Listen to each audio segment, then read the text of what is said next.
What's up, everybody? It's Friday. It's time for Cavs Sports Now. I'm sure you all are glad to be at the end of your work week. This is all about your comments, of course.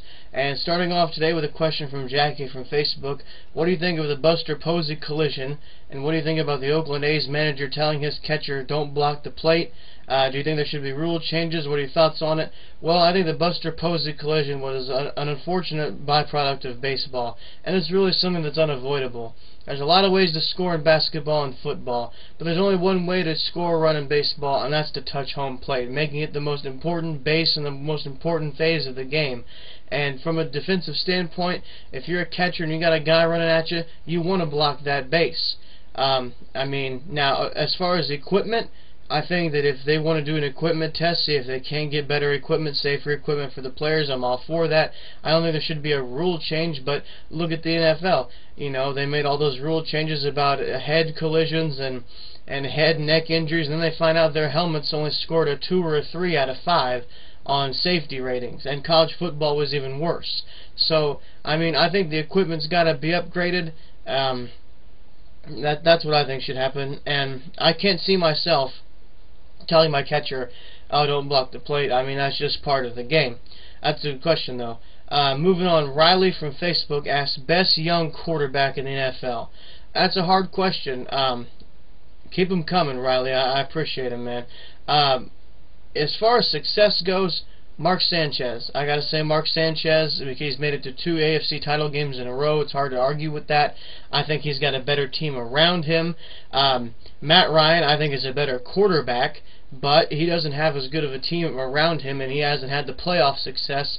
And a shout out to Sam Bradford, who I think in years to come is going to be a good quarterback and give the St. Louis Rams and their fans something to cheer about. He had a really good rookie season, and look forward to him. And we'll also have to look at Matt Stafford, see if he can't come back from his shoulder injury, because he was good too. Next question, Kyle from Facebook asked, is Trevor Bayne okay? Is he alright? Details, what happened? Well, no one really knows what happened. He reported blurred vision. Something was wrong with his eyesight. He was dizzy. We didn't really know what, but he's back in the Nationwide Series card this weekend at Kansas, so whatever was sidelining him obviously has gotten better because he's been cleared by doctors to drive, so we'll see how he does.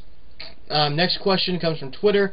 What is your favorite Shaq moment? Well, as we all know, Shaquille O'Neal retired. My favorite Shaq moment is in 1995 when he made a three-pointer. I like seeing players do things that people don't expect them to do. He only took 22 threes his whole life, and he only made one, but he made one. That's my favorite Shaq moment. The NBA Finals, Game 3 is Sunday in Dallas. Dallas basically made a furious comeback last night against Miami. Miami looked like it was all done with 5 minutes left. Next thing you know, game's over and Dirk made the last shot. So, great way to tie that up. If you're a Mavericks fan, you're obviously still jacked up about that game and you're ready to see them go in Sunday. If you're a Cavs fan, you're probably doing the same thing too. If you like the Cleveland Cavaliers, you're probably rooting hardcore against LeBron James.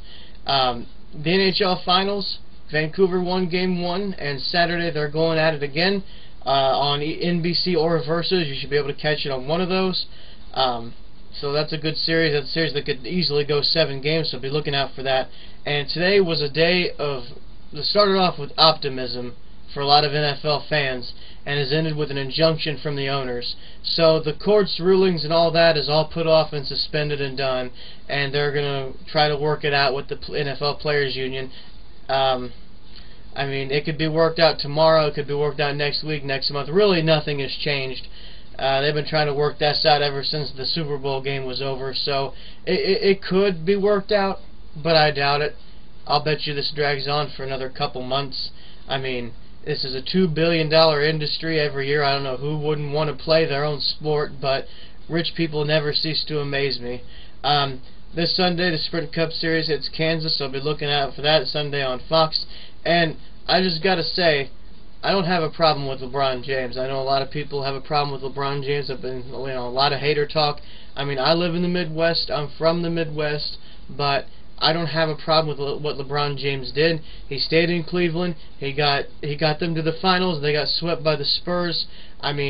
He wasn't playing with really anybody that was good at all. The ownership basically refused to give him any kind of help whatsoever, and he's still stuck around for a couple of years. And you can't tell me, even if you've lived in Cleveland your whole life, that if two of your friends, who are, by the way, awesome, you know, in the game of basketball, come to you and say, hey, how would you like to leave Cleveland and come play in South Beach, Miami with us and go out and win some championships? You'd do it too. I certainly would. So I have no problem with LeBron James at all. That's Fan Friday, guys. I appreciate it. Be looking out for polls and questions throughout the week. We'll do this next Friday, and I'll have a recap video Monday of all the sports that we see over the weekend. So have a good weekend, guys. Thanks for watching.